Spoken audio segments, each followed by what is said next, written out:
están? Qué gusto saludarlos. Bienvenidos a Qué Noche Podcast. Este día nos acompaña una mujer política que ha estado en los tres poderes de nuestro país, la senadora Carolina Villano. Gracias por habernos acompañado, por estar con nosotros aquí. ¿Cómo está, senadora? Muy bien, Uriel, muchas gracias y muy contenta de estar contigo.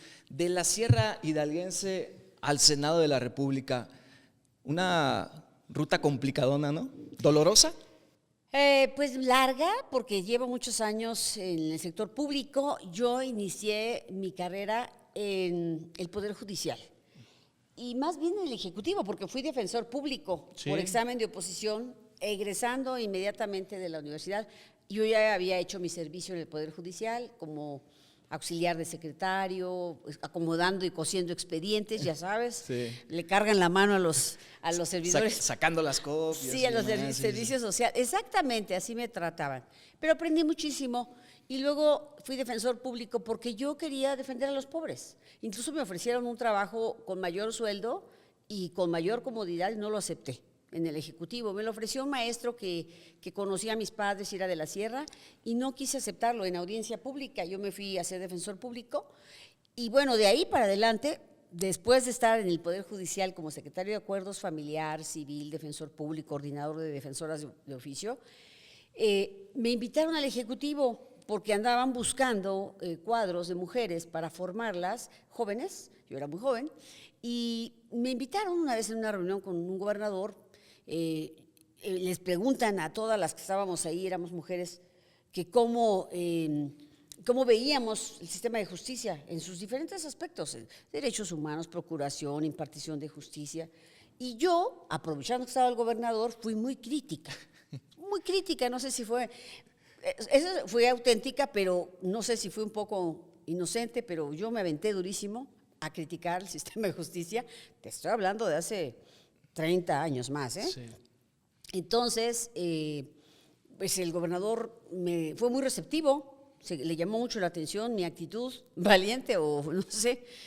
Y después ya el secretario de gobierno que había sido presidente del tribunal me conocía y sabía que yo regresaba en las tardes a trabajar, la luz estaba prendida y él decía, apáguenle esa luz, es que está la licenciada Villano haciendo expedientes, está haciendo acuerdos, está en su máquina de escribir, la máquina era de esas de deditos, ¿no? Y yo me la pasaba ahí solita, porque como el personal era sindicalizado, pues tenían un horario muy fijo, pero yo me abrumaba porque había una carga de trabajo que hoy está al triple, enorme, y él me conocía, entonces él pues le dijo quién era yo y demás, y después ya me invitaron a trabajar y acepté, y así fue como, después de eso, pues muchas cosas que luego si quieres te platico de cómo fui avanzando. No, aquí las traemos, de hecho, no se preocupe. No todo se preocupe, es público.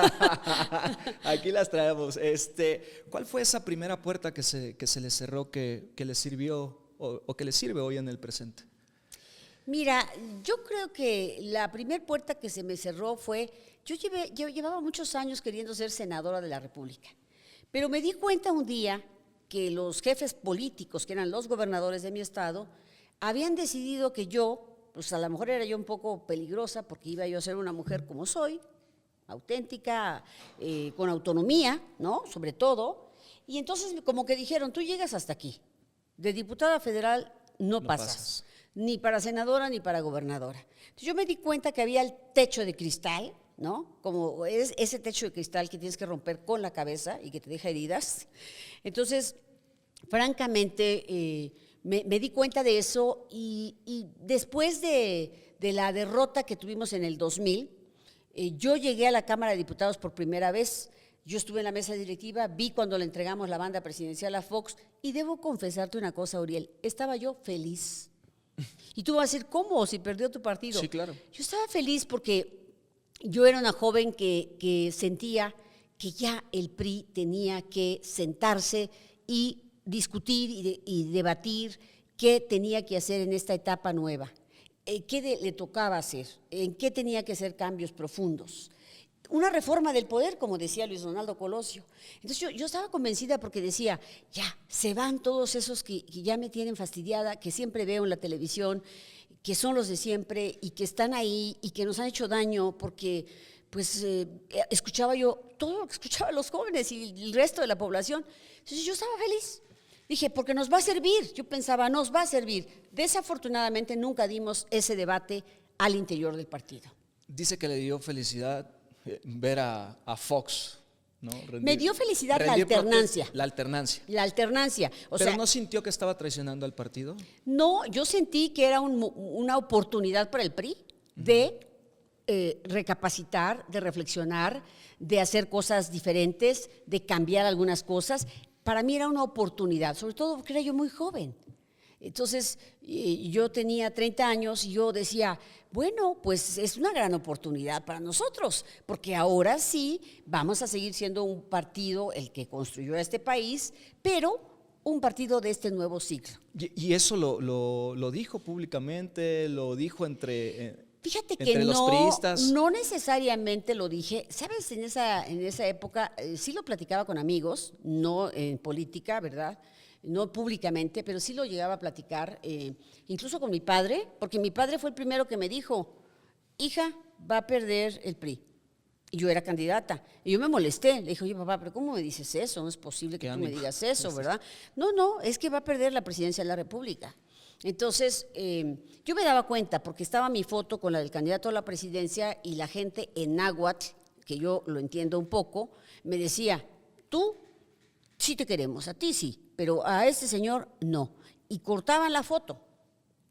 Entonces, yo porque era de ahí, ¿verdad? Y además porque pues, yo había sufrido lo mismo que ellos. No teníamos carretera, no teníamos agua, no teníamos una preparatoria, con qué trabajos había una telesecundaria. Yo tuve que salir porque no había más que primaria. Entonces la gente decía, ella sí no se entiende, porque viajó en una mulita, porque atravesaba los ríos en un bote de madera o en un cable de acero, o sea, ella sí no se entiende. Entonces, yo no tuve problema, gané, y siempre gané diputada local, federal 2 veces en mi región, en la Sierra de Huasteca, pero yo me acuerdo lo que pasó con la Bastida. Entonces, fue duro, pero yo sentí que era bueno. Y lo necesario. Sí, pero no lo aprovechamos, Uriel. Oiga, de estos 3 poderes, ejecutivo, legislativo, judicial, en los que usted ha estado, ¿cuál le ha cambiado la cabeza? ¿Cuál le ha cambiado la piel? Es una pregunta muy interesante y compleja. Mira, el Poder Judicial me marcó profundamente, porque es como mi primera infancia en la profesión, es decir, me cambió mucho, me hizo muy sensible al tema de justicia, ¿no? Entendí los problemas de justicia desde abajo. Por eso cuando llegué a presidenta del Tribunal Superior de Justicia, yo sabía lo que sentía la escribiente, la secretaria, el sindicalizado, yo sabía lo que sentían los 2012? Jóvenes. 2012 fue, ¿no? No, yo llegué al tribunal en el 2007. En el 2007. ¿Y la presidencia? 2006. ¿La presidencia? Llegué en el 2006 como consejera de la Judicatura. 2006 como consejera de la Judicatura, a fundar el consejo. Lo fundé, fue un gran aprendizaje, pero como consejera recorrí todos los juzgados, todos los órganos jurisdiccionales, tomé fotos hasta de la llave que estaba descompuesta, del foco que faltaba, de todo, y después tomé fotos de cada uno de los trabajadores y funcionarios para actualizar su expediente, porque cuando me los entregaron en un broche vacuo, en una caja de cartón, todos, ya sabes, blanco y negro, ya ni se reconocían las personas que se habían titulado hace años, y lo digitalizamos. ¿Por qué? Porque cuando estás en la judicatura, haces rotación de personal y tienes que saber qué formación tiene, si tiene llevábamos un registro ya después que yo llegué, si tenía una acción de disciplina que le hubiéramos hecho por algún mal comportamiento, y también qué formación, si tenía alguna discapacidad para ver dónde lo rolábamos. Ese era mucho del trabajo que hacíamos. Cuando yo llegué a la presidencia, yo tenía mucha información de todo lo que hacía falta, hasta lo más mínimo. Sí, claro. Hicimos una gran transformación. Entonces, ¿me marcó mucho? Sí. Después llegué a Desarrollo Social, pero antes de Desarrollo Social en el Ejecutivo, fui coordinadora de Desarrollo Regional. Yo tenía que trabajar 8 municipios y tenía que ir a revisar que las obras estuvieran haciendo bien, de cualquier cosa, federal, estatal o municipal. Yo hablaba con los grupos que tenían problemas, hacía mucha concertación política con grupos religiosos que a veces tenían problemas porque pues no los aceptaban en la comunidad, hacía cosas de, no dejaban pasar una obra, tenía yo que ir a negociar con ellos, todas esas cosas yo las hacía, pero yo solo tenía 25 años. Entonces me marcó también profundamente. ¿Por qué? Porque aprendí, me levantaba, salía de la oficina a las 6 de la mañana a las comunidades para poder encontrar a la gente. Y salía yo a veces de una comunidad a las 11, 12 de la noche. Entonces eso me marcó. Y en el Poder Legislativo, la verdad es que empecé como diputada local cuando el PRI era gobierno y no sentí que mi aportación fuera importante porque éramos mayoría, porque no nos costaba trabajo sacar las cosas. No sentí que, cuando sentí que ya fuera importante mi presencia en la Cámara Federal. Cuando llegué en el 2000, ahí también, pero lo que me marcó sin duda fue el Poder Judicial. El Poder Judicial. Sí. A propósito de poderes, ¿qué lectura le da hoy, senadora, a nuestra división de poderes que tenemos? ¿Tenemos división de poderes? Mira. A ver, hay un diseño, ¿no? O sea, todos evidentemente los mexicanos lo sabemos, hay un diseño de división de poderes para evitar que se centralice el poder, ¿no? Pero hay un riesgo rotundo de que ese diseño, o de que probablemente ya se esté rompiendo.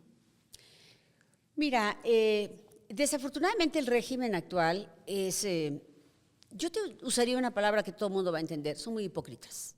Porque hablan de algo que no existe, hablan de cosas, entonces engañan a la gente que confía en ellos, porque hay que decirlo, hay mucha gente que confía en ellos, y todas las mañanas con las mañaneras es un adoctrinamiento. Entonces, evidentemente repiten tanto algo que la gente dice, no, pues sí es cierto, sí son muy democráticos, hacen muchas elecciones, aunque sea una simulación que nos cuesta mucho dinero y que no es verdad.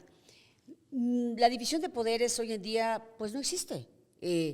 Yo creo que siempre había sido criticado que si no había suficiente división de poderes, y es parte de una democracia que haya de repente cosas que se vuelven más fuertes de un lado que de otro, sí. Es normal, pero hoy en día está terrible, porque el Poder Judicial pues fue derribado por el Poder Ejecutivo, por otro poder, y fueron desplazados por personas, en su mayoría, porque no la totalidad, pero en su gran mayoría, por afines al régimen. Entonces, eso es muy grave para un país. El Poder Legislativo, mira, ayer, qué pena me da, me encontré a la senadora de mi estado en Hidalgo y le dije, ya ves, tenía yo razón, no debieron haber aprobado la reforma a la ley de amparo de ayer, porque además de todos los errores, pues era inconstitucional, porque querían hacerla retroactiva. Y me dice, somos distintos poderes. Ella puede decir lo que sea, pero somos distintos poderes. Mira, de veras no me reí porque había mucha gente. Bueno, me lo dice y me causa pues risa. Sí, te causa risa, o sea, es ridículo. Lo que usted dice, ¿no? La hipocresía, ¿no? Pues si son distintos poderes, entonces ahora seguramente el Poder Legislativo de la Cámara de Diputados lo va a dejar como está porque son distintos poderes, ¿no? Independientes. ¿Qué riesgo hay para la ciudadanía? Porque de pronto siento en conversaciones, senadora, que la ciudadanía no quiere tener esta conversación o simplemente están cegados por lo que hoy representa el poderío, ¿no? de Morena, la 4T y demás. ¿Qué riesgos tangibles puede tener la sociedad? Te voy a hacer una pregunta que no me contestes porque si no se va a enojar mi querida Paloma, pero cuando uno está enamorado y te dicen, esa persona de la que estás enamorado no te conviene por tal cosa, te violenta o te maltrata o es tóxica, y te has enamorado, le dejas de hablar, de escuchar a esa persona, dejas de verla para que no te moleste. Yo creo que hay un enamoramiento de una parte de la población, porque a lo mejor dijo, yo le apuesto aquí, yo voy a luchar porque que llegue este gobierno, ¿no? Este partido. Y hoy, pues, les es difícil decir, nos equivocamos. Ese mismo personaje enamorado no va a llegar a decir, oye, Carolina o Uriel, tenías razón en lo que me decías. No lo va a hacer, no lo va a hacer. Lo más que va a pasar es verte y no hablar de eso, o en su caso, evitarte. Entonces, yo creo que la población está en un proceso donde se da cuenta, pero pues hay un orgullo, ¿no? Yo fueron muy radicales para defender este régimen, muchos de ellos, y muchos lo siguen haciendo. Sí. Yo creo que tienes razón, hay una negación a querer hablar de eso, porque o nos avergüenza, o porque no queremos darnos cuenta, o por lo que tú quieras. ¿Cuál es el tema más importante? Y lo voy a decir. Sale muy bien evaluada ella, en general, pero cuando evalúan a su gobierno, está reprobada en todo, en seguridad, en educación, en salud, reprobada. Lo podemos ver ahí, ¿eh? No estoy inventando. ¿Y dónde sale aprobada? En programas sociales. Igualito que su aprobación. Los programas sociales son su aprobación, no su gobierno en general. Eso es muy sintomático. Pero poco a poco la gente se tendrá que dar cuenta que no tiene seguridad, que las escuelas no tienen calidad para sus hijos, que no hay acceso al sistema de salud, que no hay acceso a la justicia. Bueno, sí, pues sí les llega a su programa social, pero la deuda creció al doble. Y hay todavía, senadora, es que de pronto la gente siento que pierde la esperanza de que México pueda resarcir todo el daño que hoy que ha sufrido, que está sufriendo y que si seguimos así va a seguir padeciendo. ¿Hay oportunidad todavía de cambiar? Claro que hay oportunidad, siempre hay. Mira, ¿quién tiene el poder hoy? La ciudadanía, Uriel, la ciudadanía. Desafortunadamente a las cámaras nos quitaron las curules que nos correspondían con lo que se llama sobrerepresentación, que no es otra cosa, queridas personas que nos ven, más que ellos sacando el 54% de los votos, me refiero a toda su coalición, a sus aliados, Morena y aliados, 54% de los votos se quedaron con el 75% de las curules, o sea, 20% más de lo que les tocaba, nos robaron. ¿A quién le robaron? A MC, al PRI, al PAN, nos robaron. Es decir, se llevaron nuestras curules, las que nos tocaban a nosotros, por la vía de representación proporcional. Y después, ¿qué hicieron en el Senado? Que fue escandaloso. Se llevaron a 3 de los senadores que ganaron por la coalición que tuvimos con el PAN y el PRD, el PRI. Oiga, hablando ya del legislativo, en la última sesión del miércoles, lo decíamos antes de iniciar este programa, se puso a acomodar periodicazos, senadora, a diestra y siniestra. Si no mal recuerdo, 3, 4 veces subió a tribuna. Cuando subió, reprochó a Yunes, a la encargada de Derechos Humanos, ¿a quién más por Hacienda. ahí? Al secretario de Hacienda también. Platíquenos un poco de esta sesión. ¿Qué fue? Mira, yo llegué a la sesión a pasar lista. Estaba yo en mi oficina, cuando regreso a mi oficina, empieza la sesión. Había una sesión solemne que nunca se había hecho, y yo entiendo que se hizo porque tenemos una compañera senadora que es muy influyente, que es de Chihuahua, y que logró que se hiciera una sesión solemne que ella organizó. Entonces, pues dijimos nosotros, bueno, pues va a tener su fiesta, la compañera senadora. Entonces, yo cuando vi que estaban recibiendo como para que presidiera esa reunión la presidenta de la Comisión Nacional de Derechos Humanos, Rosario Ibarra de Piedra, realmente me bajé corriendo de mi oficina y le dije a mi grupo, necesito subir. Yo no puedo permitir que esa señora esté tan cómodamente sentada ahí cuando no viene a comparecer para rendirnos cuentas de por qué no levanta la voz por las víctimas de este país, por las mamás de los desaparecidos. ¿Por qué no está exigiéndole al secretario de Hacienda presupuesto para que ya se hagan las cosas correctamente en el área de desaparecidos? No tienen presupuesto, no se han publicado los reglamentos, no se sesiona. O sea, estaba yo muy molesta porque dije, no puede ser que ella tenga el cinismo de estar aquí sentada y la reciben como reina los del oficialismo cuando nos debe tanto, cuando no debería estar donde está, porque siempre está del lado de los poderosos, no del lado de los que sufren, del lado de las víctimas de este país, que son tantas y tantos, ¿no? Sí. Entonces yo dije, tengo que decírselo. Tengo que decírselo. Eso fue lo primero. Y lo segundo, el secretario de Hacienda, que por cierto compareció y no se le entendía nada, que yo creo que lo hacía a propósito, porque no tiene nada que decir.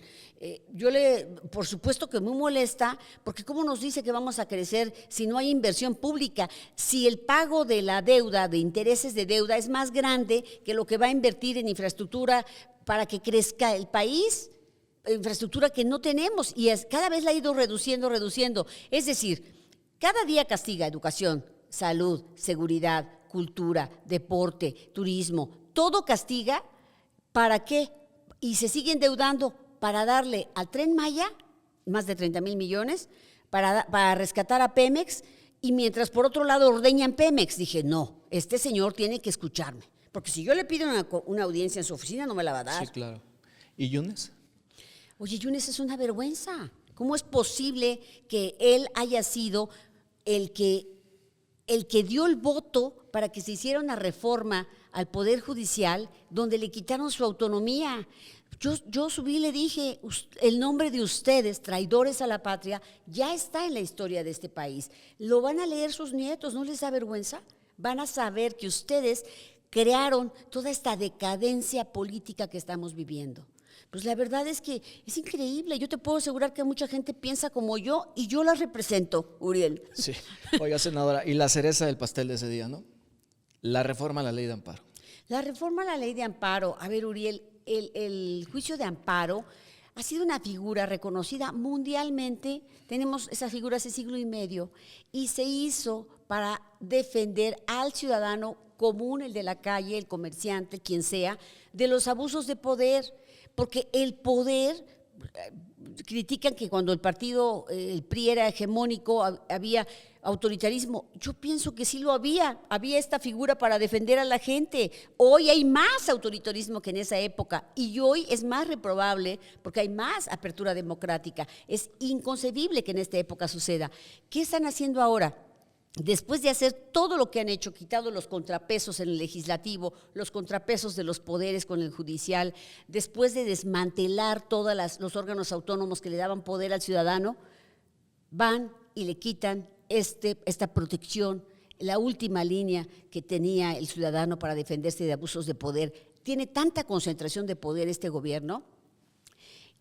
La verdad es que está mal en sí mismo, pero se les ocurrió, Uriel, ese mismo día incorporar un artículo transitorio que decía que la ley, las reformas eran aplicables de manera retroactiva, con los juicios de antes de esta reforma, que están en proceso, esos juicios. Eso, el 14 constitucional te prohíbe la ley retroactiva en perjuicio de persona alguna. Entonces, evidentemente cualquiera sabe que eso es inconstitucional. Se encapricharon, lo habíamos bajado y lo vuelven a subir. En comisiones pasó algo, o sea, ese transitorio no estaba, ¿no? ¿Lo habían desechado? ¿Era así? Metieron ese transitorio, o como que quisieron esa reserva para agregarlo. Se movieron algunos compañeros, nos movimos algunos otros y logramos que se quitara del dictamen porque se había aprobado en las comisiones sin ese artículo. No venía. Sí. Entonces, lo quieren agregar a la mera hora del pleno, lo bajamos, pero después lo volvieron a subir vía el senador ladrón de Guevara. Él, pues, ladrón de la protección de los ciudadanos, él dijo que quería que se agregara y lo votaron todos. El oficialismo no lee, no reflexiona. O sea, carajo, ¿por qué tenemos legisladores tan ignorantes? Oiga, deme un caso concreto, senadora, donde un mexicano, bajo estos términos que estamos hablando, donde un mexicano termine peor que ayer. ¿Te refieres a este instrumento de amparo? Ajá, exactamente. Mira, son muchos. A la reforma, a la ley de amparo. Mira, la retroactividad la quieren hacer, te voy a decir por qué. La quieren hacer porque es venganza. Entonces, como muchos amparos que se concedieron, ellos no están de acuerdo porque no sé si les lastima el orgullo o sus intereses, y algunos son fiscales, es decir, hay recursos económicos, ya no están quebrados, ya no saben cómo hacerle para recaudar. Entonces, quieren recaudar todo eso que está ahí suspendido, lo quieren recaudar. Esa es la primera cosa por la que hicieron la retroactividad.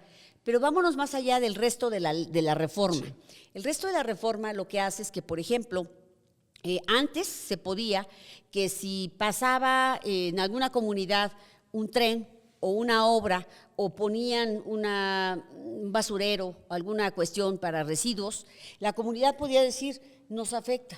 Entonces podían interponer un amparo para que se suspendiera mientras se revisaban ciertas condiciones o la viabilidad técnica o alguna cuestión, o lo que procediera. No, hoy no puedes, salvo que tengas, dice la ley, que tengas un daño, que demuestres que es lo que estás reclamando real, actual y diferenciado, y que tengas un beneficio directo. ¿Qué quiere decir esto? Que tú tendrías que demostrar que eso que está, hasta que ya se hizo eso, tú tienes un daño en tu salud, tú directamente, no que tus hijos lo vayan a tener o alguien más. Entonces, ya no hay acción preventiva, tienes que demostrar que es actual, real y directo. Entonces, ¿qué pasa? Por ejemplo, antes un colectivo buscaba la protección de la justicia, del amparo, proteger sus derechos humanos. Por ejemplo, mujeres que querían solicitar su derecho a decidir sobre su cuerpo. Tú para solicitarlo tendrías que estar embarazada. O por ejemplo decir, es que vengo a demandar que haya métodos anticonceptivos. Pues tendrías que demostrar que hay un daño real, actual en ti. Entonces tendrías que ya estar embarazada y decir que el que no hubiera te hizo daño. Ya no hay un efecto preventivo. El amparo se hizo ¿para qué? Para que el acto que le reclamas a la autoridad se suspenda antes de que te cause un daño. Por ejemplo, es que van a tumbar mi casa porque va a pasar una carretera. Tú te amparas para buscar otra opción o para que te la paguen o lo que tú seas, ¿no? Lo que sea. Si no te suspenden el acto, van a tirar la casa y tú vas a litigar. Y cuando termine el juicio van a decir, el ciudadano Uriel tenía razón. Pues sí, pero ya tiraron mi casa. Ya construyeron la carretera. Ya no hay manera de arreglar eso, ya reparar el acto que se le reclamó de autoridad. Llámese un alcalde, por ejemplo, cerraron un restaurante. Tú te amparas porque no tiene razón, porque tú sí estás al corriente de todo. Entonces te dice, no, pero mira, de aquí a que porque no te van a dar la suspensión, porque no tienes un daño real, actual y directo. Entonces, ya cuando te lo dan, ya dejaste de trabajar un año, ya corriste a tus empleados, es más, ya no los puedes recuperar. Ya estuviste pagando renta muchos meses hasta que te diste cuenta que te ibas a tardar más. Y hay un daño irreparable. Todo eso es lo que va a vivir con esta reforma al ciudadano. Y cualquiera, ¿no? A ver, hablábamos de un restaurante, pero puede suceder en la tiendita de la esquina de mi casa, ¿no? Si un inspector llega, te cierra, el ayuntamiento y demás, te cierra, o sea, hasta ese grado está, ¿no? Porque creo que mucha gente piensa que este asunto de ampararse va nada más para casos gravísimos, para gente para delincuentes de poder, grandes para delincuentes o para ricos. Exactamente. No es así, no es así. Al contrario, los ricos siempre van a encontrar una salida, ¿eh? Siempre van a encontrar una salida porque pueden pagar abogados, pueden pagar cosas. No, esto afecta más a los pobres, mucho más. Por ejemplo, actualmente, si no tengo mal el dato, 65,000 amparos se solicitan cada año. ¿Qué quiere decir? Que cada vez hay más abusos de autoridad. Muchos de ellos tienen que ver con gente que pide vacunas o ser atendido con médicos. Hoy, el sistema de... ¿Qué va a pasar hoy? Si te dicen, sí, Uriel, tú estás solicitando que te hagan una cirugía o que te atiendan un cáncer. Entonces, tú ya te dicen sí, ya que pasaron tanto, no te van a suspender el acto de la negativa, no te lo van a suspender, no te van a amparar. Entonces, cuando ya el cáncer es mortal, ya no puedes detenerlo, ya te ganó la batalla, pues te van a decir, mira, fíjate que sí salió bien tu sentencia, pero no hubo suspensión. O te van a decir, oye, fíjate que es la vacuna, ¿no? Pues el niño ya tiene 5 años. ¿No? Tuve que pagarla, por decir, o una cirugía, te puede decir el médico, pero esto a lo que me estoy refiriendo es otra cosa que pusieron en esta reforma. El juez, después de la sentencia, puede decir, no tengo capacidad jurídica o material para cumplir la sentencia, y se puede justificar. O sea, un médico puede decir, un director de un hospital, no tenemos el especialista, o no tenemos dinero, o no tenemos medicinas para el cáncer. Y te fregaste. Y te fregaste. Es decir, él se puede, la sentencia, hay límites en la admisión, hay límites en la suspensión y hay límites en la sentencia, restricciones en las 3 etapas, en la admisión, en la suspensión y en la sentencia. Se restringe, es decir, el amparo hoy va a ser una excepción, no una generalidad para los derechos humanos. Y hay tiempo bueno, en la Cámara todavía, en la Cámara de Diputados todavía hay tiempo de tener parte de esta reforma, lo retroactivo, por ejemplo. Nada más que alguien le ha de haber dicho, esto es un grave error, porque tú vas a mandar esto a la Corte, que tienen que interpretar la constitucionalidad, y la Corte va a tener que pronunciarse, porque así dice el artículo 14 constitucional, y no hay manera de interpretaciones. Entonces vas a poner a prueba a tu Corte de acordeón, y tu Corte de acordeón te va a contradecir, y entonces ahí vamos a entrar en el primer problema. Esa fue la realidad, se arrepintió, porque era un gravísimo error, se arrepintió. Eso es todo, pero que se los instruyó, claro que se los instruyó, o por lo menos su asesor Saldívar. Ahora, todas estas reformas nacen de la venganza y del odio, Uriel. Entonces, realmente todo lo que nace del odio y destruye. Yo creo que las cosas mejores tienen que nacer del amor. Usted la llama la ley de desamparo, ¿no? La ley de desamparo, sí, y de los pobres. Nada de que primero los pobres. ¿Qué reforma complementaria propondría usted en este sentido, de esta reforma? Mira, yo creo que el sistema de justicia, Uriel, sí requería Te voy a decir lo que pasa con los poderes judiciales. En los estados, que es donde está el mayor problema, no a nivel federal. El problema real de justicia está en los estados. Es decir, en la justicia común, cotidiana, en lo que la gente vive día a día, en los robos, en los homicidios, en la violencia, en los fraudes, en las extorsiones, en lo local. Ese es el problema. Pero la gente no alcanza a distinguir qué es federal, qué es local y qué le toca a quién, o si le toca al gobernador, no lo alcanza a distinguir. ¿Por qué? Pues porque finalmente pues, tampoco es su obligación entenderlo en ciencia cierta. Pero, ¿a qué voy? A que los tribunales locales, ahí es donde sí deberíamos haber metido la mano, y sobre todo las fiscalías. Las fiscalías, ¿por qué muchos salen de prisión o estas cosas? Porque se integran malas investigaciones, porque la Guardia Nacional no es policía, porque la Guardia Nacional no está presente en la audiencia jurisdiccional. O sea, tenemos errores garrafales que mientras no los corrijamos realmente, el sistema de justicia no va a funcionar. No va a funcionar. Hacen falta más ministerios públicos que estén mejor pagados, hacen falta más jueces, hace falta que la justicia alternativa, la mediación, se amplíe para todos, que conozcan cuáles son. Mira, la gente no sabe que vía la mediación tú puedes arreglar muchas cosas, consentarte con tu contraparte, llegar a un arreglo, y ese convenio tiene el mismo valor que una sentencia, con carácter de cosa juzgada. Y tú, en todo caso, podrías, si no se cumple por esa vía, ir ante un juez y exigir que ese convenio se ejecute vía ejecución de sentencia. Entonces, podríamos evitar mucha conflictividad, ahorrar tiempo, ahorrar problemas, ahorrar gastos.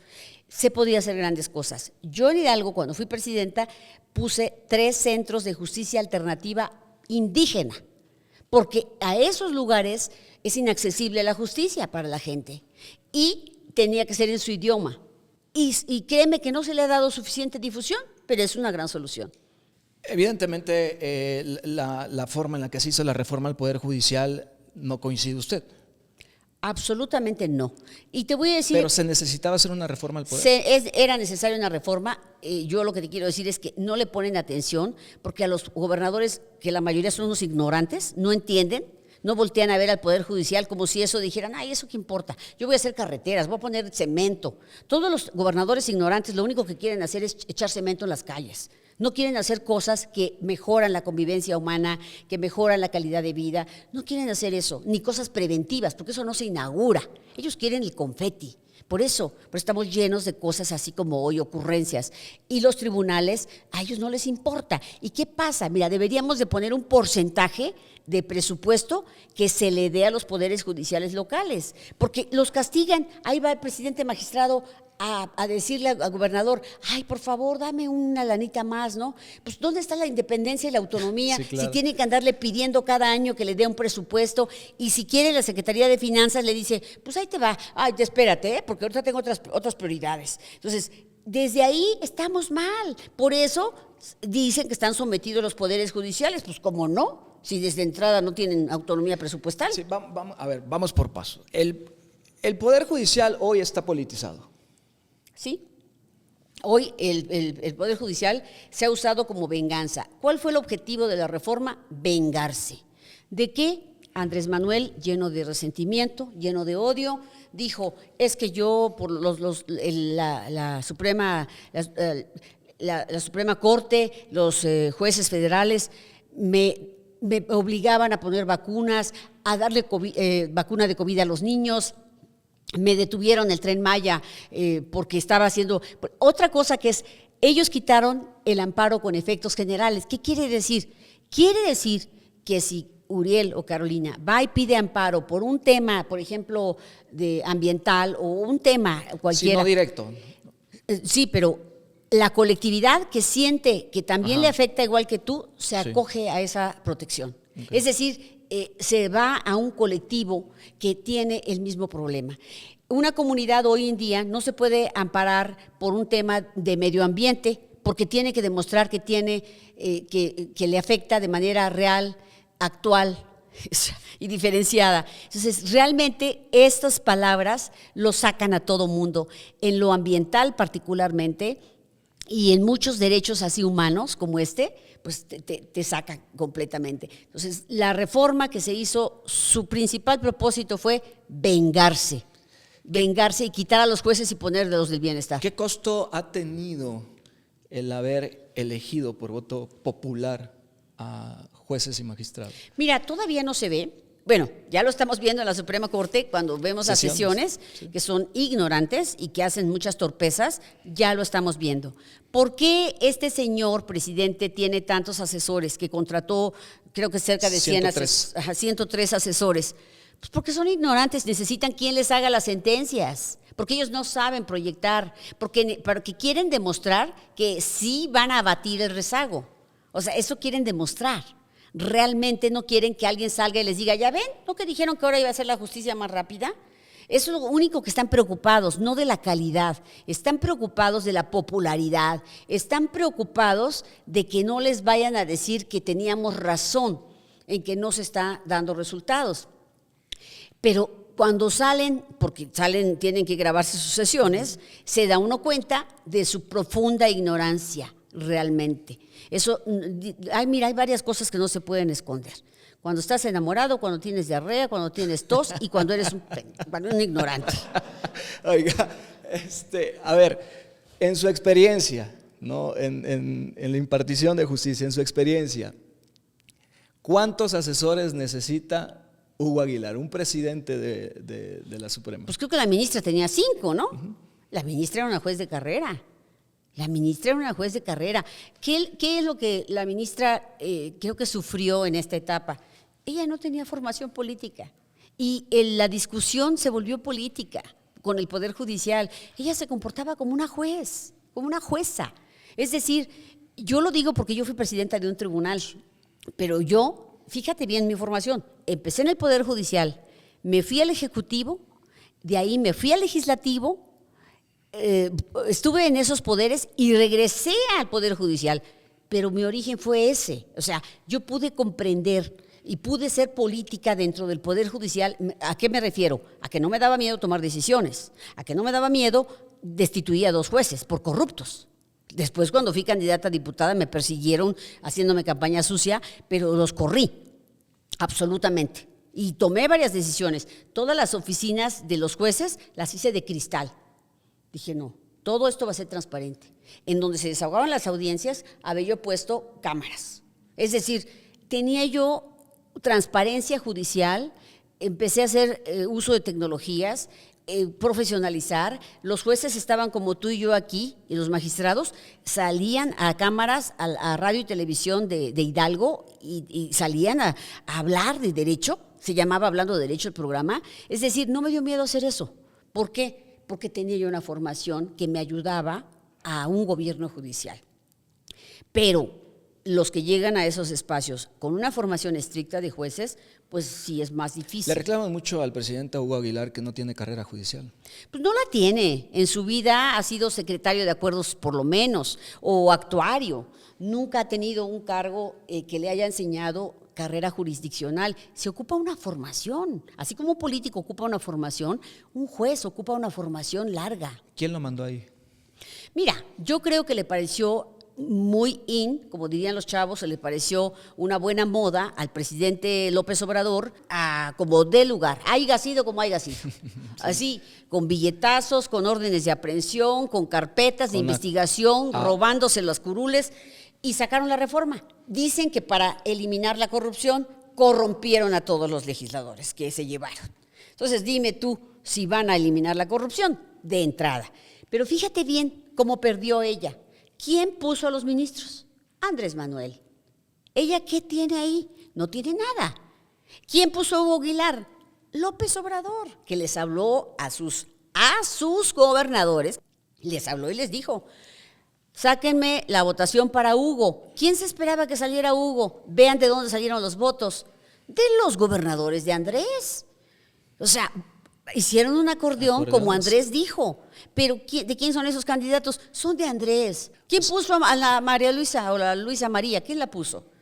Esa es la realidad. Pero la otra cosa, el otro propósito fue: hay que protegernos, porque aquí todos estamos embarrados. Huachicol fiscal, narcotráfico, campañas con dinero sucio, corrupción en Segalmex, corrupción en todos lados. Entonces necesitamos que los jueces sean nuestros, porque si no, nos van a llevar a la cárcel, ¿verdad? ¿Rescata alguno de los 9 de los ministros? Sí. Híjole. No, yo creo que vamos a esperar cómo se conducen. Hay algunas que ya tenían alguna carrera, particularmente mujeres. A algunos señores no los he observado, pero pues realmente vamos a esperar cómo se conducen, ¿no? Algunos pueden conocer un poquito más de derecho, ¿sí?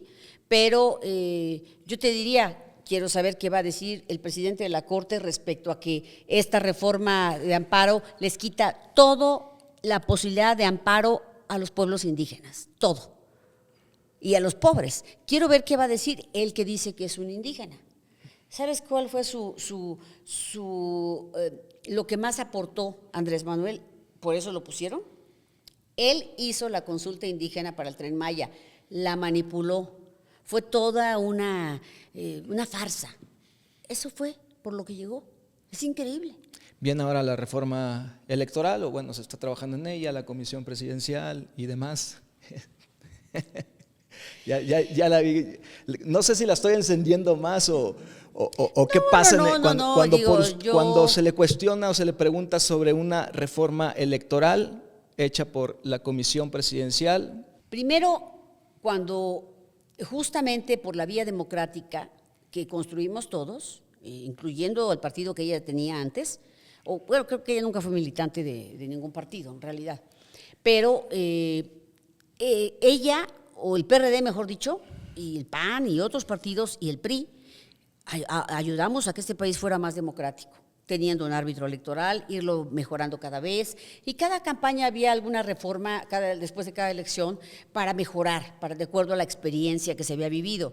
En esta ocasión, ella saca su comisión presidencial. Es la primera vez que no surge de los partidos, que sale del Ejecutivo, en una comisión que la saca por decreto sin que esté incluido nadie en un país democrático. Es una reforma para los partidos. Debe haber pluralidad, debe haber también la presencia de las minorías, porque son las que van a empujar que haya más democracia todo el tiempo. A mí me parece una aberración y una contradicción en sí misma que ella piense que va a ser una reforma electoral con un decreto donde la comisión es del gobierno. Es increíble. ¿Van a participar en Nosotros diálogos? No estamos participando porque es una farsa. Imagínate que nosotros nos prestemos a la farsa para que legitimen las decisiones más antidemocráticas y más autoritarias de la historia de este país. Pues no más faltaba eso. Nosotros no vamos a participar absolutamente. ¿Qué le diría a quien llama viejo PRI?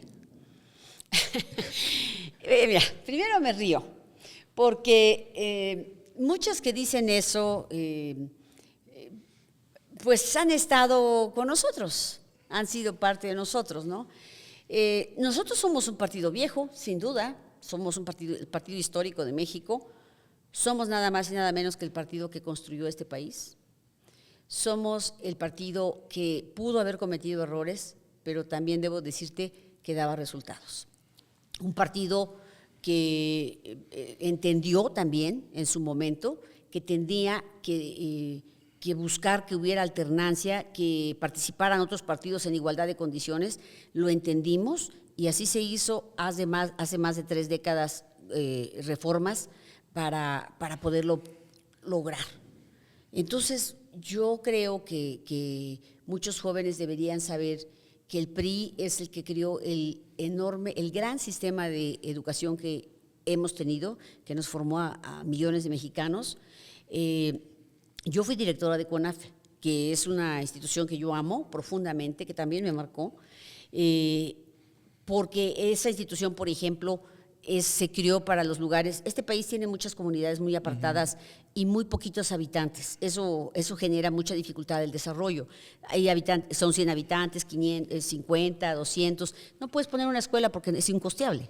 Entonces, esto de CONAFE fue para que con instructores que son jóvenes, que los instruyes en un modelo educativo espectacular, increíble, y que ellos después de eso se ganan una beca para concluir totalmente sus estudios de por vida, hasta que concluyan. Entonces, además de que les pagas mientras hacen el trabajo. Y eso hizo que millones de mexicanos que viven en comunidades muy apartadas tengan acceso a un derecho como ese. Eso lo hizo el PRI. El PRI hizo todas las carreteras por donde circulamos prácticamente. Toda la industria, esta ferroviaria que tenemos, la hicimos nosotros. Toda la infraestructura de desarrollo, el TEMEC lo construimos nosotros, que hoy está salvando a este gobierno y que ellos se opusieron, porque es sin duda alguna el instrumento más neoliberal que tiene este país, el más neoliberal. La verdad, es el retrato más fiel del neoliberalismo, pero ellos lo defienden con todo, hasta se reúnen en la plaza pública para defenderlo. Entonces, realmente ese es el partido histórico de México. Claro, creo que siempre necesitamos adaptarnos a los nuevos tiempos sin olvidar nuestra historia y nuestro origen. Aquellos priistas que salieron, que hoy están en Morena o que según ellos son independientes, ¿son traicioneros? Mira, yo creo que más que nada algunos de ellos son cobardes, más que traicioneros. Son cobardes porque tienen la cola tan larga que buscan irse a proteger en el manto protector que les daba López Obrador y que les decía, estando tú aquí, ya no eres delincuente. ¿Cómo quién? Pues como Omar Fayad, como Quirino y muchos otros. O sea, prefirieron, mejor me alío con ellos, aunque sea de embajador, ¿no? Pero ya no me van a perseguir, con eso, porque ya soy parte de ellos, ni modo que me persigan, ¿no? Entonces, me parece que muchos fueron cobardes. Me parece que muchos se fueron por corruptos, otros se fueron porque les gusta estar cerca del poder, no saben estar en otro espacio más incómodo, o incómodo más bien, les gusta estar cerca del poder, tener privilegios que da el poder, tener acceso al poder, y me parece que otros se fueron pues porque probablemente nunca estuvieron, o sea, realmente nunca estuvieron. Yo conozco muchos que salen a hablar mal de nosotros, pero nunca han sido parte, nunca han sido delegados, nunca han sido ni consejeros, nunca han participado en los trabajos que no son fáciles. Es muy complicado hoy en día hacer política, se requiere un gran esfuerzo físico, emocional, mental, de todo tipo. ¿Se está renovando el partido? ¿En qué ruta va? El PRI es un partido que tiene una estructura territorial muy grande, entonces constantemente se vencen porque hay reglas estatutarias y hay que estarlas renovando y hay que respetar las reglas, porque si tú le violas un derecho a un militante, pues tiene hoy acceso a cualquier mecanismo de protección. Entonces tienes que ser muy cuidadoso y como en todos los partidos, pues siempre hay luchas por los espacios y tienes que cuidar eso. Entonces es un partido que constantemente está en movimiento, renovando sus estructuras territoriales, sectoriales y organizaciones. ¿El PRI puede ir solo o necesita las alianzas?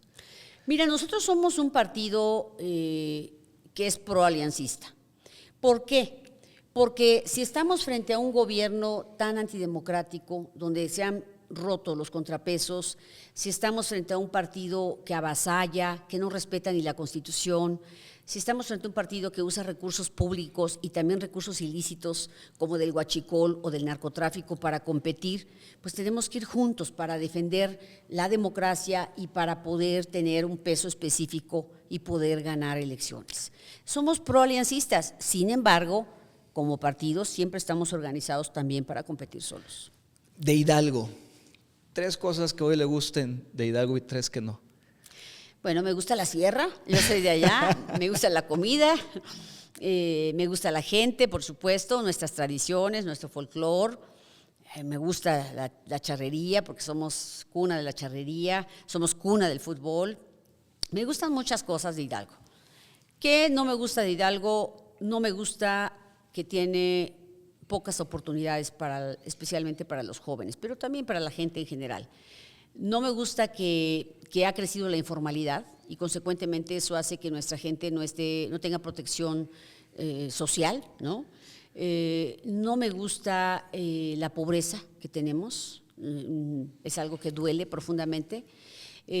Por supuesto que no me gusta la mediocridad que hoy tiene el gobierno, o sea, me parece que es un gobierno muy mediocre, es un gobierno que solamente está sobreviviendo.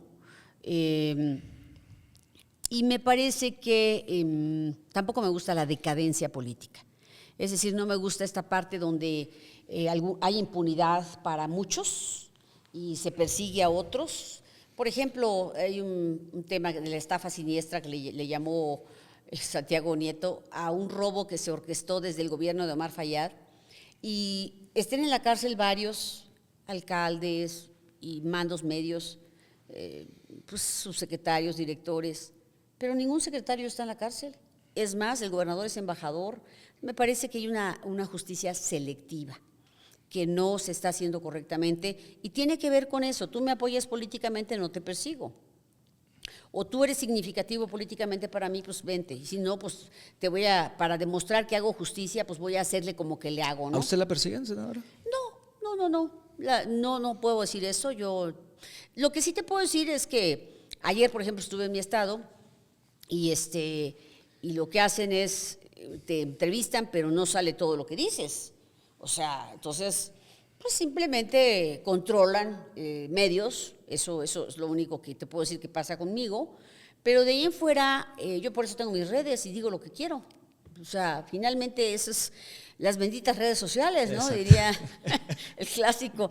Y además yo soy una política que pues no tendría los suficientes recursos como para tener acceso a medios. Pues, francamente, así. Hay platillos fuertes todavía, senadora. ¿Sí?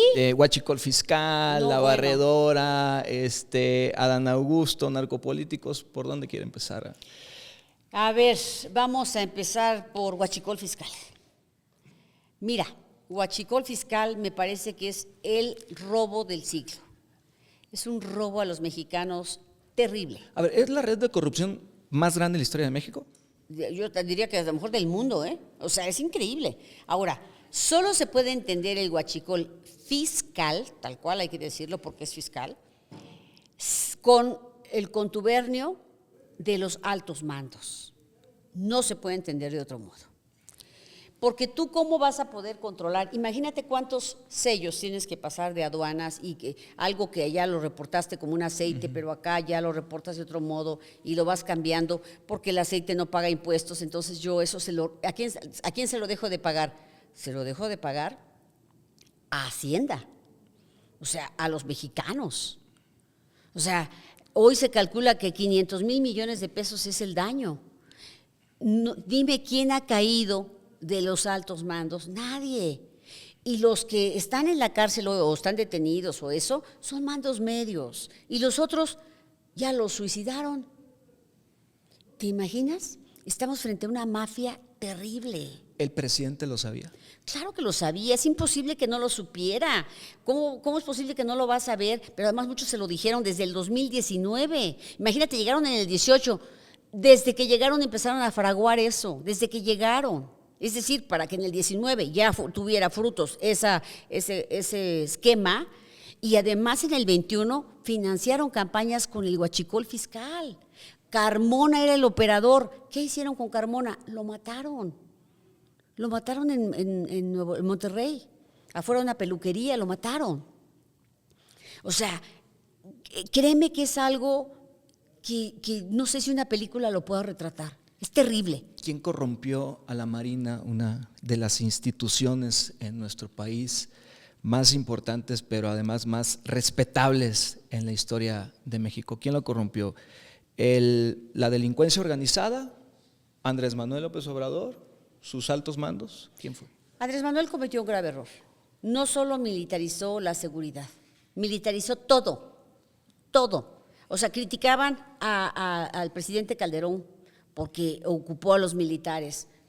Entiendo yo que el expresidente sintió que estaba rebasado y que no le daba tiempo de crear una policía, ¿no? Entiendo yo, porque también entiendo que Andrés Manuel, cuando llegó y dijo yo voy a seguir ocupando a los militares, y el PRI incluso votó a favor para decirle sí, y le dio un plazo para que él pudiera arreglar su tema, mientras tanto los usara, y que después, pues obviamente ya dijeron que quitaron el candado del tiempo y lo dejaron ya en la Constitución. Él militarizó todo, todo. O sea, los aeropuertos, las aduanas, la obra pública. Las obras, sí. Todo. Entonces, los puso en una condición de los espacios de mayor corrupción que tiene este país, sin que tuvieran siquiera la preparación para eso.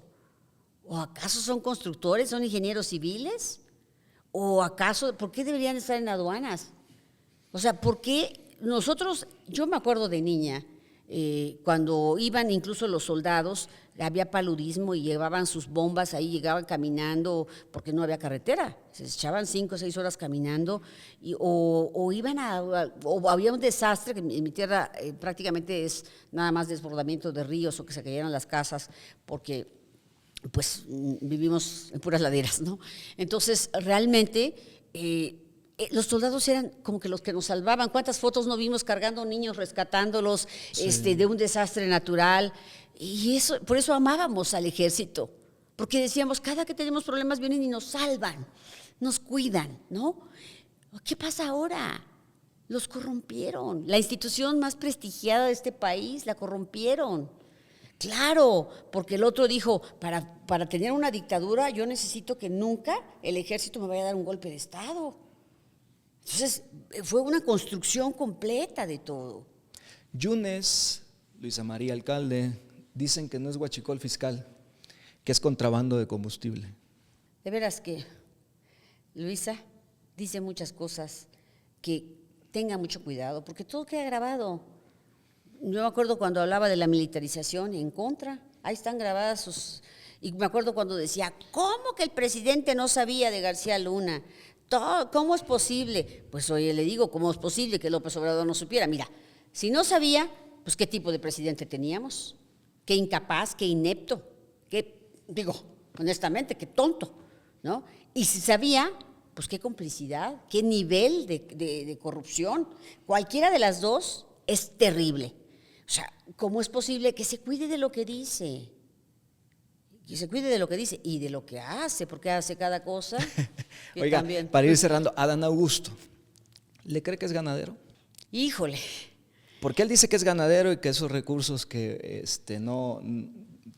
que según él sí declaró, pero que se reclaman, la falta de transparencia del 2023, 2024, 79 millones de pesos, si no mal recuerdo, en 2 años, producto de la ganadería, de sus servicios profesionales. Mira, yo creo que hay muchas contradicciones y que a veces ha ido, yo pienso que está como parado en un terreno pantanoso como los de Tabasco, y entre más se mueve, más se hunde.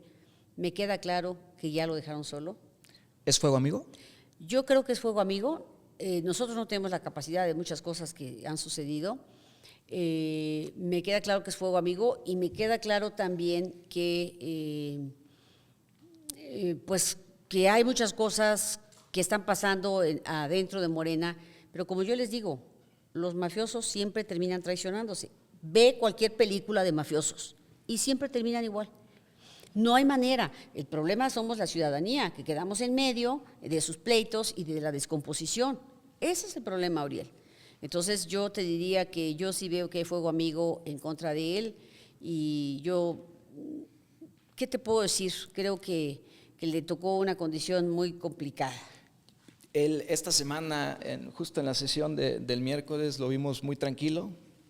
Y le quiero hacer esta pregunta porque pues, obviamente ustedes son los que recorren los pasillos, los escaños, se mueven ahí dentro del Senado, ¿no? Yo lo vi bien tranquilo viendo un partido de fútbol, Champions League, como si nada estuviera pasando. A ver, o no le importa o quiere dar a mostrar que todo está bien dentro de lo que se le investiga y reclama. Antes de contestarte te voy a decir una cosa. Estuvo tan aburrida la comparecencia del secretario de Hacienda que yo estuve a punto de sacar pues mi Netflix también. Para ver una serie. O sea, tengo series atrasadas. No, se le veía hasta bostezando Además al no senador. se le entendía nada y parece que lo hacía a propósito. Iba como a burlarse de nosotros. Realmente yo estaba muy atenta porque tenía yo muchas cosas que cuestionarle. Estaba yo muy atenta de él. Pero realmente... pues ahora le doy la razón a Dan Augusto, estaba bien aburrido aquello, nada más que su obligación como coordinador pues era estar atento, pero pues ¿qué podía arreglar él? Él no hizo esa deuda que hoy está al doble, pues yo creo que ni caso le hace el secretario de Hacienda de lo que pueda arreglar ni para Tabasco, en términos de todos los estados han perdido presupuesto, porque Andrés Manuel centralizó todo y se lo gastó de una manera... Yo no creo que México haya tenido un presidente tan ignorante como Andrés Manuel en toda su historia. Sin duda tenía una gran inteligencia social, no se lo voy a negar. Y tenía una manera de comunicarse muy efectiva, tampoco se lo voy a negar. Pero ineficiente, manipulador e ignorante, tampoco lo puedo negar porque hay claras evidencias. ¿Es el peor presidente de la historia? Para mí es el peor presidente de la historia. Y creo que cada vez la gente se va a dar cuenta de eso. Es muy triste que la primera mujer que gobierna venga a ser tapadera de un hombre. Es muy triste. Oiga, la gran discusión que viene es el paquete económico del próximo año, ya que hacía referencia al endeudamiento público. El próximo año la deuda, si no mal recuerdo, 20 billones, 20 más billones, sí, 20 Mira, más de 20 billones de pesos, ¿no? Sí. Va a ser. ¿Qué tan preocupante es para México y cómo lo vamos a pagar los mexicanos? Porque muchos dicen, a ver, yo no debo, yo lo debe el gobierno, pero ¿cómo lo paga el gobierno? Mira, esta es una cosa que se puede explicar muy fácil, que se oye muy difícil. Primero, hay que decirle a la gente, 1,000 millones es un billón. O sea, 1,000 millones de pesos es un billón. Bueno, la deuda acumulada en México desde hace más de 100 años, o sea, desde hace más de un siglo, es desde Santana para acá si quieres, porque ya ahí había un problema que todos traemos grabado con dolor en nuestro corazón, porque nos quitaron un pedazo de tierra grande. Sí. Pero mira, eran 10.2 billones lo que se acumuló. Bueno, Morena siempre cuando estaba en otro partido lo sacaba todo el tiempo, que la deuda, no sé si recuerden, yo me acuerdo que nos traían con la deuda, que la deuda crecía y demás. Bueno, sucede lo siguiente, que en solo 7 años, porque ahorita está pidiendo otra vez 1.4 billones de pesos de deuda, y el año pasado pidieron también, cada año. Bueno, el próximo año, en el 26, nuestra deuda va a ser de 10.3 billones, o sea, va a haberse duplicado. Lo que se hizo en 100 años se hace solo en 7. Solo en 7 años se duplica. ¿Qué quiere decir? El servicio de deuda, que es pagar los intereses, es mucho más grande que lo que se va a invertir en infraestructura para servicios y para crecer, porque necesitamos infraestructura para crecer. Nadie viene y invierte donde no hay suficiente energía, donde no hay carreteras, donde no hay transportación de lo que quieras, por agua, por tierra, lo que quieras, ¿no? No invierte. Bueno, pues hoy en día no hay inversión pública y eso se ha ido disminuyendo, por eso no crecemos. Si mi discusión con el secretario de Hacienda fue que él dice que vamos a crecer de 1.8 a 2.8, no es cierto. Si las proyecciones son que no vamos a crecer ni a un punto. ¿Y cómo vamos a crecer si no invertimos? Cualquiera que tenga un negocio sabe que para que su negocio crezca tiene que reinvertir, ¿no? Para que crezca. Bueno, aquí no pasa eso. Entonces, eso de la deuda sí lo vamos a pagar. Tú que estás tan joven, Uriel, tus hijitos, que espero ya vengan pronto, tus hijitos, y ellos son los que van a pagar la deuda, porque no hay deuda que no se pague. Ahora, un país se puede endeudar, pero te puedes endeudar si tienes para pagar. Si no generas crecimiento, ¿de dónde vas a pagar? ¿No? Porque dicen, es que están más endeudados otros países. Sí, nada más que son más ricos.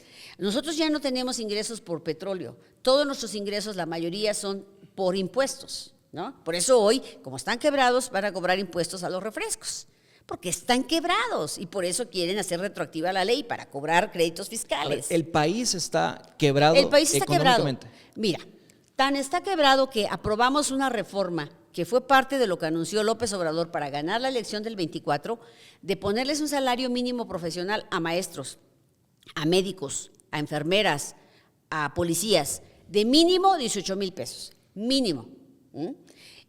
No, ya se aprobó y no lo han querido publicar, no lo han querido hacer, porque si lo hacen tienen que ponerle recursos en el presupuesto. Están quebrados. Por eso los impuestos al refresco y por eso esta medida de querer hacer la ley retroactiva, o sea, que la ley que se hace hoy se aplique para el pasado. Pues en términos generales así tienen que entender. Suben unos y llegan otros, por ejemplo, a propósito de los medios digitales, los videojuegos van a tener... los videojuegos también, y porque dicen del 8%, que el año... pero ¿por qué? A ver, la justificación al argumento es que los juegos violentos, porque esto va a los juegos violentos, a los videojuegos violentos, el impuesto del 8%, es porque forman parte de la inseguridad que vive el país. A ver, la justificación. Dicen que los refrescos porque hacen mucho daño a la salud, por el azúcar. Igual. Sí hace daño, pero no hay acciones preventivas. Ni siquiera tenemos medicina para la diabetes, ni siquiera tenemos acciones preventivas. Y todos son unos hipócritas. El tema de los videojuegos generan violencia. Por favor. Que no tienen, ni siquiera han echado a andar el programa de prevención del delito de este país. Esa ley general yo la hice, es de mi autoría. Y no la usan. Se empezó a funcionar con Peña, teníamos programas de prevención social. ¿Y qué quiero decir con esto? Que todo eso es falso. Entonces, realmente está quebrado el país. Está quebrado el país, por eso nos estamos endeudando cada día y cada día más. Por eso no hay carreteras, por eso están tan malas calles, porque les cortaron dinero también a los alcaldes y a los gobernadores. Pero los gobernadores son tan cobardes que prefieren aguantarse, seguir robando, aunque sea de la pobreza, o sea, no crea que porque no hay dinero dejan de robar. No, esos roban. Oiga, ya ahora sí para terminar, ¿volvería a hacer otra campaña? Pues yo creo que de vacunación, porque no hay vacunas. No, realmente, no lo sé. Mira, yo te quiero decir que yo he hecho 2 campañas contra la 4T y es terrible lo que hacen, guerra sucia, para empezar, muchísimo dinero que ponen en juego, es impresionante. Yo andaba en mi camionetita mientras el candidato oficial andaba con Suburbans, con seguridad, impresionante, aunque hablan de otra cosa y de austeridad y todo eso, no es cierto. Entonces, es muy difícil, la verdad, cómo reparten dinero, cómo compran gente y cómo también se llevan a cuadros vía investigaciones y demás, a los alcaldes también, en mi caso, a los alcaldes, pues a muchos de ellos se los llevaron diciéndoles, aquí está tu carpeta de investigación. Es muy difícil hacer una campaña en estas condiciones. Yo creo que tenemos que trabajar más para que haya normalidad democrática, pero hace falta muchas vacunas. Oiga, ¿y se ve dirigiendo al PRI nacional?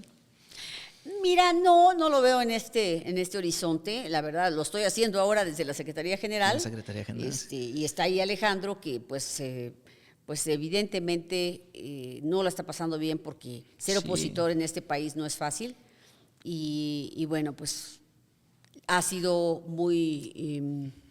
Por cierto, hay una persecución política directa contra él, ¿no? Mira, a mí me parece que esta última parte que pasó, donde le expropiaron un terreno a su madre, es un exceso. O sea, realmente es una de las cuestiones que me ha parecido verdaderamente vergonzosa. La gobernadora de Campeche no tiene, de verdad, no tiene vergüenza hasta dónde puede llegar. Yo te puedo decir, Uriel, que para mí Campeche es el laboratorio de la dictadura. Es el laboratorio de un gobierno autoritario, absolutamente. Cuando yo digo dictadura, se ríen mucho los chairos, sobre todo. Hay muchos periodistas chairos, por cierto, ¿eh? Estaba yo viendo a una periodista bastante chaira que estaba entrevistando a la mamá de la presidenta, patética, por cierto, la entrevista. Bueno, que dicen, ay, ¿qué te parece la dictadura? Así como que se ríen y se burlan, ¿no? Miren, es una dictadura moderna, por favor. No es una dictadura donde van a ver a los militares como los hemos visto en América Latina, como la historia nos ha mostrado. Es una dictadura constitucional. O sea, en la Constitución está la dictadura después de la reforma que hicieron al Poder Judicial y esta que hicieron para que la ley sea retroactiva, y ahora que quieren quitar el fuero, y ahora que querían quitar el INE, que nos opusimos nosotros, y ya no sé ni por qué lo defendimos, pero bueno, en fin, todo eso, esos son signos de dictadura. Pero ahora el ejército viene para acá, hace negocios y hace todo esto. Es una dictadura diferente, una dictadura del siglo XXI. Oiga, ya más en lo personal, ¿qué receta serrana la salva después de un mal día o una conversación que la hace encender un poco su ideología? Mira, hay muchas recetas que eran de mi madre. Entonces, si las quiero probar, las tengo que hacer yo porque mi mamá ya falleció. Pero sí hay los tamales de mi madre, esos me cambiaban el ánimo siempre. Me acuerdo, cada que llegaba, mis hermanas se enojaban a mi pueblo porque me decían, cada que llegas mi mamá te hace mole de pollo, caldito de pollo porque te gusta, el pollo criollo, ¿no? Porque allá tenemos pollos. Entonces me decían, a nosotros no nos gusta y tú siempre te haces tu caldo de pollo. Esas son las cosas que me cambian la vida, ¿no? De por allá. Pero hay muchas cosas que actualmente tengo muchas amigas grandes ya, también de la edad de mi mamá, que hacen pan delicioso, que me encanta el pan. ¿Quién lava y quién cocina en casa? Bueno, pues realmente yo, Mi esposo le gusta mucho leer, así es que cualquier ratito que tiene libre, lee y vuelve a leer todo el día. Le gusta mucho leer y conversamos mucho también. Pero bueno, esas no son habilidades suyas. Oiga, ¿qué le dicen sus hijos? ¿Qué le enseñan de las redes sociales y la política? Le han dicho, senadora, mamá, no pongas eso, no subas ese tweet, no subas ese video.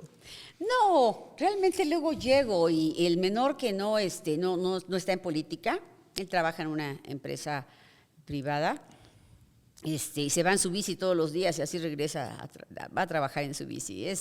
Me encanta porque en él veo a muchos jóvenes, ¿no? Cómo viven hoy, haciendo un esfuerzo muy, muy importante. Cuando llego me dice, ¿te hicieron enojar hoy, verdad? o de plano me dice, oye, mamá, ¿qué pasó con eso? ¿Qué pasó con Oroña? ¿O qué pasó con esto? Oye, mamá, qué terrible aquello. Sí, se involucra en la conversación. Mi hijo está muy enterado, estoy impresionada de lo que está enterado, y seguramente muchos jóvenes así. Claro.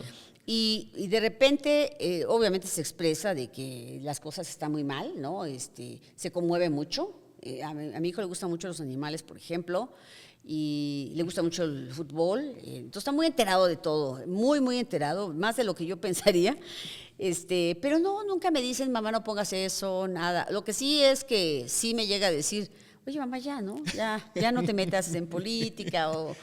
Yo creo que más que nada cuando estaban niños, que me veían poco, se les quedó grabado que fue un gran sacrificio. Y la campaña que viví en la gubernatura, yo creo que a ellos les dejó muy mal sabor de boca, porque vieron mi entrega, mi esfuerzo y vieron también la suciedad del oficialismo, y sí les dejó un mal sabor de boca propiamente. Pero no, ellos me apoyan y platicamos y luego nos reímos mucho de eso. Un hábito no político que la hace mejor política, senadora, que tenga. Pues tengo muchos hábitos que luego me dicen mis colaboradores, oye, debería grabarle, guay, pero es algo privado y además no me gusta compartir todo, sobre todo porque le quitas la magia cuando lo estás haciendo, ¿no? Me gusta mucho cocinar, es algo que disfruto, pero para otras personas, ¿verdad? Necesariamente no para mí. Me gusta mucho tener plantas, yo tengo muchas, me gusta mucho sembrar plantas y demás. Y me gusta mucho platicar con la gente. Yo siempre pienso que puedo aprender cosas y cuando voy a dormir digo que aprendí hoy. Yo creo que eso es lo que lo mantiene a uno, lo que te hace no envejecer, aprender de los demás, aprender muchas cosas. Me gusta y observo mucho, me gusta observar y pregunto muchas cosas, pregunto. Senadora, ya, nada más para terminar y despedirnos, un titular que le gustaría que apareciera mañana en todos los medios de comunicación, de la clase que sea ese titular que usted quisiera tener, no sé. Ay, me gustaría amanecer que dijera algo así. Decide hablar con todas las fuerzas políticas para acabar con la corrupción, la inseguridad, ¿no?